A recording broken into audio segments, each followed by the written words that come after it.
Buenas noches con Miguel Noche. Esto es Conclusiones Irresolubles. Conclusiones irresolubles con Miguel Noche.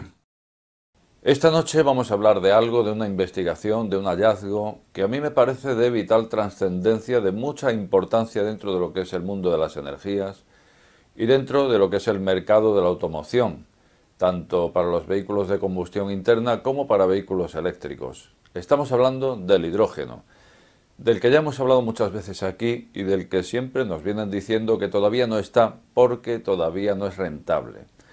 Recordemos que el hidrógeno se viene obteniendo del agua a través de electrolisis y esa electricidad, ese proceso de electrolisis para disociar la molécula del agua en hidrógeno y oxígeno, es lo que nos dice lleva un coste que todavía lo hace que no esté a la altura en cuanto a números, que no sea rentable a día de hoy. Bien, pues el estudio de esta noche viene de la mano de un equipo de investigación de la Universidad de Stanford, en California, Estados Unidos.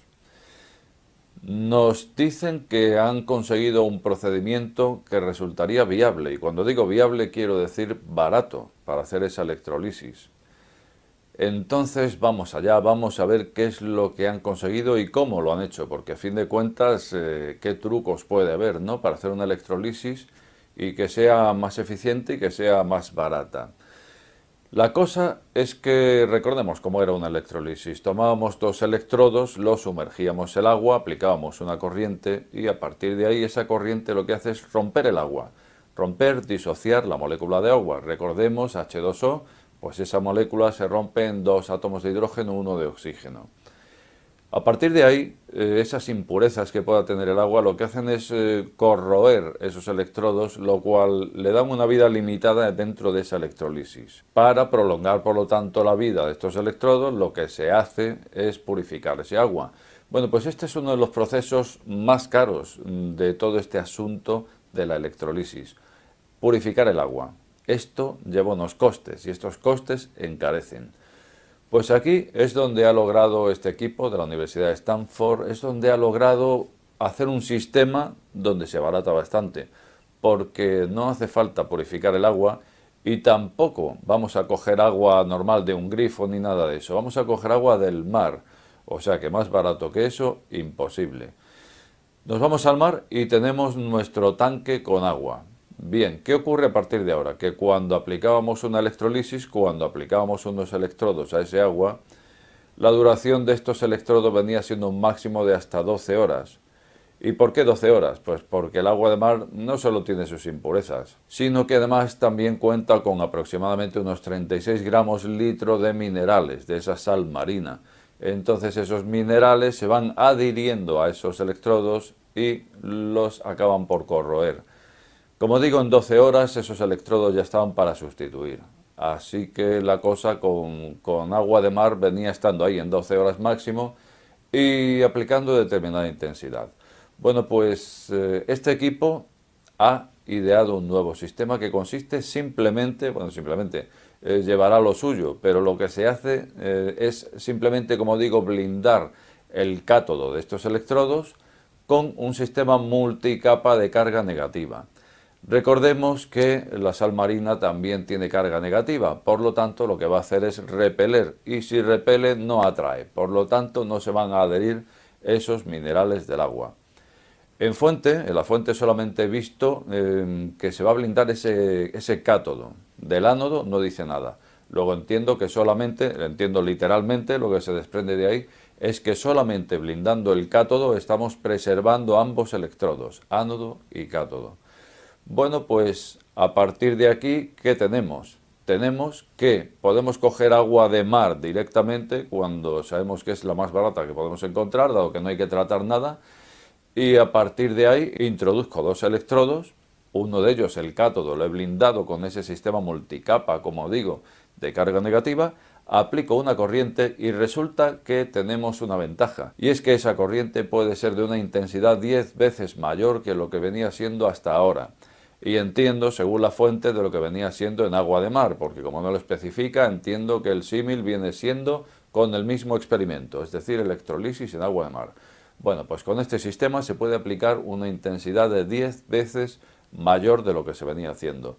Pero ahí no está toda la gracia.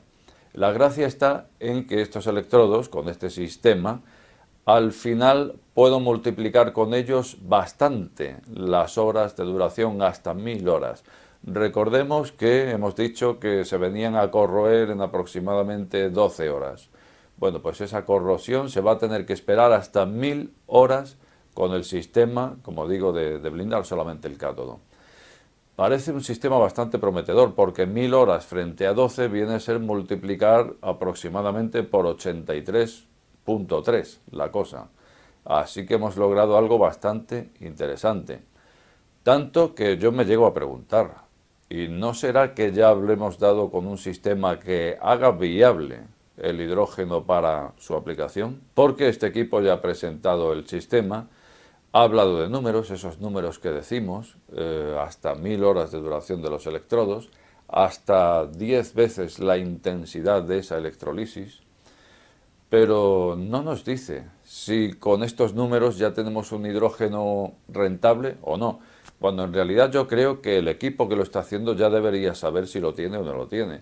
Por una sencilla razón, porque con estos números que nos están dando, desde luego yo ahora mismo no, pero el propio equipo sí puede saber con su sistema por cuánto puede ser el coste litro de hidrógeno obtenido con este sistema. Entonces, sabiendo el coste litro de ese hidrógeno, sabemos, por tanto, cuánto va a consumir un vehículo de hidrógeno obtenido de esta forma y enfrentarlo a los combustibles que tenemos. O sea que a día de hoy, digamos que aunque no sea oficial, debe haber por ahí un equipo en la Universidad de Stanford que ya sepa a día de hoy si el hidrógeno resulta rentable frente a los combustibles que tenemos o frente al resto de alternativas que tenemos, o no resulta rentable. Y la verdad es que yo tengo una duda bastante grande en este asunto, porque resulta que a día de hoy ya estábamos muy cerca, estábamos rozando la rentabilidad del hidrógeno. Hemos hablado aquí de otras formas de conseguirlo, también a través de electrolisis siempre, pero a través de fotovoltaica. Hablamos en cierto programa utilizando la energía excedente de una instalación de autoconsumo, por ejemplo. Entonces es energía excedente que normalmente va a ser inyectada a la red para perderla. Hasta ahora en España no te reintegraban nada por ello. Bueno, pues antes de perderlo me pongo a fabricar hidrógeno, por ejemplo. O sea, había sistemas interesantes que ya andaban rozando la rentabilidad. Yo creo que si aquí estamos multiplicando por 10 la intensidad, multiplicando por 83 con algo la duración de los electrodos, ahorrándonos todo el coste del proceso de purificación del agua, lo cual suponía un gran encarecimiento dentro de lo que es la electrolisis, a mí me parece que estos datos nos darían como resultado un hidrógeno rentable. No sé tú, pero desde luego esta es la conclusión a la que yo llego hoy. Antes de irme vamos a ir a una ventaja más que tiene este sistema, y es que nos dicen en el equipo de investigadores que hasta ahora cuando se hace la electrolisis nos enfocamos en obtener el hidrógeno, ¿no? Nos enfocamos en disociar la molécula de agua y obtener ese hidrógeno. El oxígeno lo liberamos al ambiente porque a nadie le importa tener más oxígeno en el ambiente. Pero ¿qué ocurre si utilizamos este sistema para quedarnos con el oxígeno, para darle utilidad a ese oxígeno? ¿Para qué nos podría servir? Pues nos podría servir en casos de submarinos, en caso de los buzos que se meten al agua con su botella y están supeditados a la duración de esa botella. Bueno, pues resulta que un submarino que cuando está por ahí abajo tiene la obligación, llegado el tiempo, de subir a repostar precisamente oxígeno, con un sistema de estos, con un sistema de electrolisis que lo que hiciera sería quedarse con el oxígeno, pues en este caso, imagínate, el submarino si tiene cualquier avería por ahí abajo que le impida emerger, pues digamos que se quedaría sin esa urgencia que supone la situación, ¿no? De subir a repostar oxígeno, con las consiguientes vidas que se pueden perder en este tipo de situaciones. Pero también un buzo, ponte en el lugar de un buzo que en ocasiones pues estás por ahí abajo y se te ha pasado el tiempo por H o por B, o has tenido un incidente por ahí abajo, que yo qué sé, te atrapa un pulpo la pierna, por decir algo, te tienes que pelear con un pulpo, o se te mete en una grieta entre rocas, y en ese momento digamos que el estrés de saber que tienes el tiempo limitado, porque tienes que subir cuando marca el reloj, eso digamos que te imprime una urgencia que probablemente te pueda costar la vida. Porque, claro, resulta que no solamente tienes que subir, sino que estás a determinada profundidad y tienes que subir determinados metros y quedarte ahí y hacer una descompresión. O sea que la cosa es más complicada de lo que parece. Si te has quedado sin oxígeno, pues se han dado casos de buzos que como no les daba el oxígeno para más, han tenido que subir sin respetar esa compresión y entonces han perdido la vida en esto o han terminado con un soplo en el circuito vascular o vete a saber, ¿no?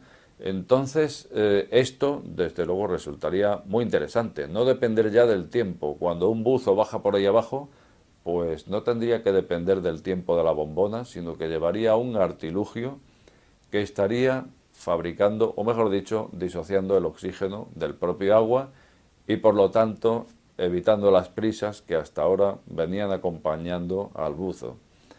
Nos dice el equipo de investigación que este tipo de dispositivo para obtener el oxígeno no partiría desde cero, dado que ya tenemos todo eso avanzado con lo que hemos hecho para conseguir el hidrógeno, sino que partiría aproximadamente del 80 o del 90%. O sea que podemos estar aproximadamente al 10, al 20% de tener ese dispositivo. Un dispositivo con el que un buzo podría bajar, podría sumergirse y no depender del tiempo porque podría obtener el oxígeno directamente del agua, lo mismo que un submarino. Bueno, pues a mí el hallazgo de este estudio de esta noche me parece muy interesante, muy prometedor. Me parece que hay datos que se deberían haber arrojado, no solamente de rentabilidad, sino un sí o un no. ¿Resulta con este sistema rentable ya el hidrógeno o deberemos seguir esperando? A mí algo me dice que si ya lo estábamos rozando, quizá con este sistema estemos dentro de números de rentabilidad. No sé tú, desde luego te invito a que me dejes tu opinión más abajo y también decirte que si has llegado hasta este canal, no te suscribas o suscríbete. Al final, la última palabra la tienes tú. Buenas noches con Miguel Noche. Este programa está sujeto a posibles correcciones. De ser así, estas serán publicadas en la descripción del mismo.